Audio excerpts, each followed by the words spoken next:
Hi, it's Dr. Hammond again, and welcome. I want to talk a little bit about diet today and nutrition, a confusing subject at best, and I have got a lot of education, postgraduate education, on that subject. Now, it's not that your medical physician is not poorly trained on nutrition, they just don't have a lot of nutritional education. If you look at the college catalogs of medical schools, you'll find that they have very little uh, education regarding vitamins and minerals and eating well and all this other stuff. They kind of leave it up to the dietitians, which most of them follow the FDA's food triangle, and if you follow that, you'll probably end up with cardiovascular disease, probably. I don't want to get sued, but anyways, the bottom line is this. What's a real good basic diet? How should you be eating, okay? Because truthfully, yes, everybody should be taking a good supplement. You want to take a supplement because a lot of the foods that we have nowadays, even though they're very good for us, don't contain all the minerals and vitamins that they should, because the soils in the United States are pretty much toast anyways. So how should I eat? Well, you should eat mostly alkaline foods. Alkaline foods are like melons, watermelons, cantaloupe, vegetables that are brightly colored are alkaline foods.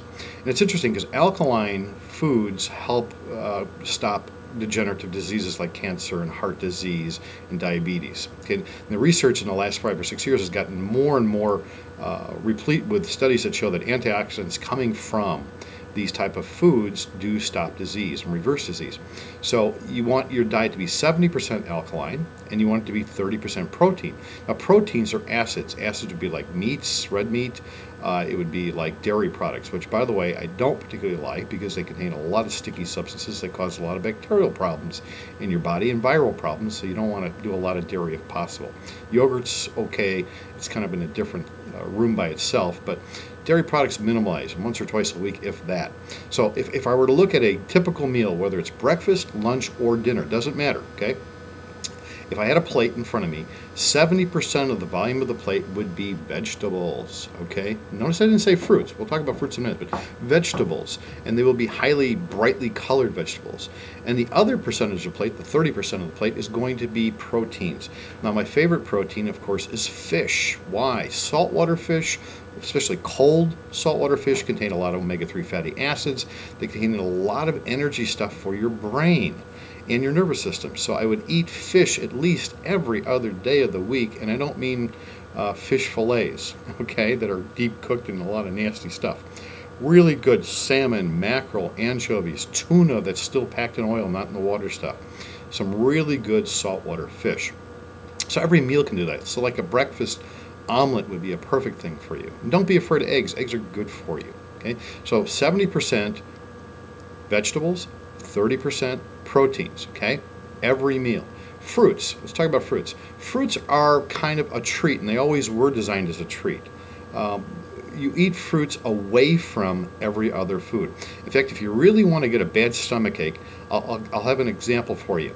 Have a very high protein meal, like a big old steak and potatoes and a little vegetable, and then have a half of a cantaloupe or a watermelon immediately after that meal, and I guarantee you will have a very bad stomach for a couple of hours, because you never want to mix fruits and vegetables together, or fruits and vegetables and proteins together. You want to keep fruits all by themselves. Very, very important, okay? Now, the next thing that I want to talk about is water. Water.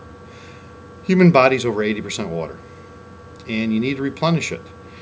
My consideration and recommendation to my patients has been for years that you drink half your body weight in ounces per day.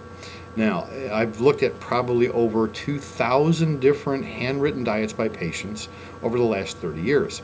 And everybody tells me they drink enough water and they eat right, but when you really look at what they write down for 5 or 6 or 7 days, you find out that truthfully they don't. So you have to drink half your body weight in water, and it's just water.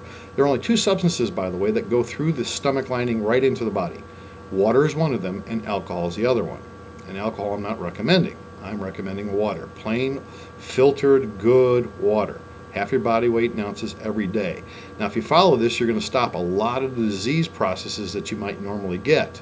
Okay? Any more questions you might have? Come see me at the office. I'll check your diet. You'll write it out for me. We'll sit down and discuss it and decide what you need to do to make your diet better. And by the way, it's a side effect. If you eat like this, your weight will come back to normal. There's something you want to think about. No fad diets, just eating normal. All right. I hope this has been helpful. Have a great day. Thanks and bye.